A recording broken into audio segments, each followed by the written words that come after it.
歡迎大家嚟到泰山自主啊！今日咧突然間好想食 cheesecake， 你可能會心諗：哇，太太你咁肥仲想食 cheesecake？ 係啊，唔得啊！我個仔都好想食 cheesecake， 於是乎咧，我就想整一個佢最喜歡嘅 New York Style cheesecake 俾佢食啦。咁但係咧，我又好想快啲食喎。咁於是乎咧，我就上網睇下有啲乜嘢快啲嘅 cheesecake recipe 啦。因為即係平時嗰啲要耐少少嘅。啊，俾我見到 Gordon Ramsay 咧有一個cheesecake 咧，好似幾過癮、幾容易做喎。咁我而家咧就試下佢。OK， 咁啊睇下 Gordon Ramsay 係咪真係咁叻啦？梗係叻啦，人哋我跟住佢做嘅啫，都係。好啦，即刻開始啦！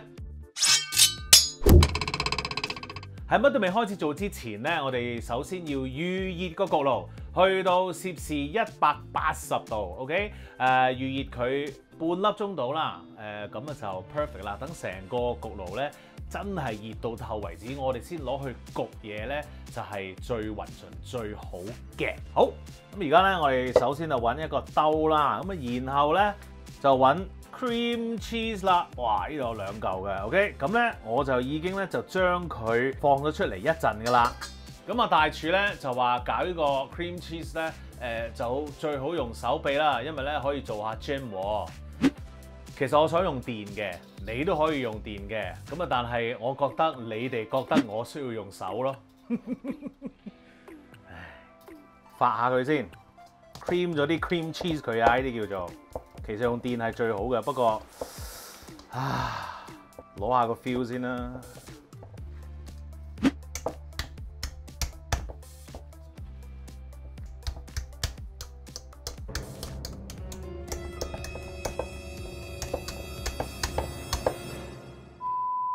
Ramsay 大廚，我真係對你唔住啦！你好好嘢，你做得到，我做唔到啦。我要用翻電嗰個 whisk 去搞個 cream cheese 啊，因為咧頭先我搞下咧，我嗰個手動嘅發蛋器咧彎咗啊！大家如果真係中意用手或者冇呢個電嘅話咧，我建議大家等嗰個 cream cheese 再溶多少少先，即係擺喺室溫耐多啲咁多，唔好放太耐啊，會壞㗎。咁放多耐少少咧，可能你會發到嘅，或者你會叻過我嘅。但係我認輸啦，我都係用翻電㗎啦。好 cream 咗佢一陣，跟住咧我哋就落呢一個白砂糖啦。好，落咗一半先。好，再落。咁咧，你其實咧呢一個步驟係要將嗰個空氣咧打入嗰個 cream cheese 嗰度㗎。咁你加咗糖之後咧，你打到佢咧好似開始有啲輕輕地咁嘅感覺咧，咁就啱數㗎啦嚇。然後咧，而家我哋就落雞蛋咯喎。雞蛋咧呢度就係有3隻㗎嚇，我哋拍一拍佢先。OK， 跟住趁呢個時候咧，將喺側邊嗰啲 cream cheese 咧放一放落去先。哇，又有新嘢，幾靚！好，然後咧，我哋將嗰啲蛋液咧逐少倒落去，咁樣話勻順啲喎。好，再倒，最後嘅蛋漿放埋落去。好啦，跟住咧，我哋就放一啲麵粉，咁啊中筋麵粉 OK 噶啦，我哋又係分2次放啊。最緊你打嗰陣時咧，你要睇清楚咧有冇呢一個麵粉嘅粒粒喺度啊！如果有嘅話咧，記住發到佢冇為止，咁就 OK 啦。呢個時候咧，我哋要加生果啦唄。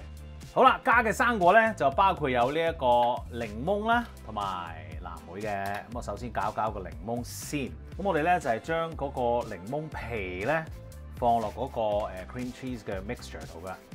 我咧就覺得放幾多檸檬皮就 up to 你嘅啫，咁啊我自己就放咗差唔多成個落去，因為咧我覺得檸檬皮嗰個香味咧可以令到個 cheesecake 咧反而冇咁漏，增加嗰種 tangy 嘅味道咧，我覺得係仲好食啲添嚇。好啦，咁啊而家咧我哋就將佢攪勻勻先，用個孤寒刮攪一攪佢。好，跟住咧放藍莓落去啦。嗱，放咗藍莓落去之後咧，你唔好大力咁攪，咁啊攪爛咗佢就唔好啦。嗱，呢個咧又視乎你放幾多咯，因為咧我又唔係太中意咧太多藍莓喺個 cheesecake 入邊嘅，咁於是我放啲咁樣啦嚇，咁你中意咪放多啲咯，但係唔好放太多啦又。好，撈勻勻咗之後咧，我哋等佢坐一坐，我哋搞個焗盤先。好啦，焗盤方面咧，我哋就係用呢一個spring cake mold， 咁啊即係話咧佢有個彈弓咧可以就咁掹出嚟嘅，係點樣咧？就係你見到佢啦，咁樣一開咧嗰個煲咧，唔係煲嗰個蛋糕模咧就會擘大，然後咧個蓋就會跌出嚟噶啦。我哋咧閂翻實佢咧就係咁樣 ，OK？ 咁好多人當然會問啦，就係喂幾大啊呢個盤？8寸 ，OK？ 咩8寸話？打橫啊？呢一個啊？8寸 diameter，OK？ diameter 8寸 ，radius 幾多啊？4寸，哇！突然間中國啲嘢翻晒嚟係嘛 ？OK， 好嚟咯喎。而家我哋要做啲咩咧？就係預備咗一個室溫牛油啦嚇。咁你用掃啊，用咩都好啦。我自己咧就中意用手套，因為咧好似用手搽勻勻啲咁樣嘅。好嗱，室溫牛油喺度，搽滿佢啊！咁啊，搽牛油咧就會令到佢焗出嚟唔黐啦，一來啦，咁同埋咧會香好多。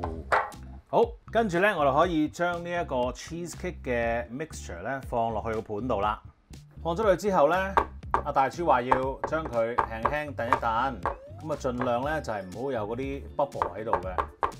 哇，我都好似頗多咁樣喎，大廚好似冇乜喎，我記得睇過之後。好啦，燉夠噶啦。而家咧放入焗爐，攝氏180度，咁啊焗佢35至到40分鐘啊嚇，咁啊自己睇下火咯喎 ，OK， 好嚟啦，而家放入去咯。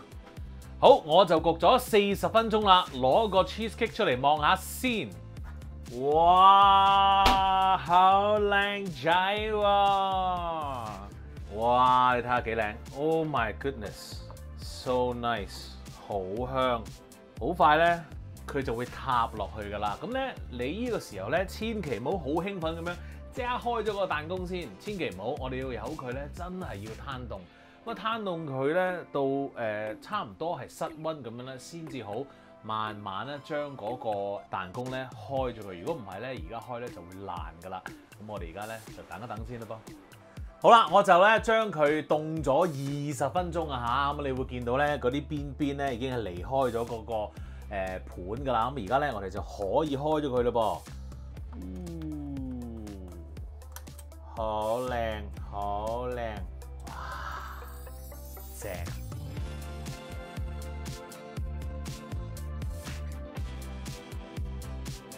好啦，好快咧就搞掂咗呢一個檸檬藍莓 cheesecake 啦。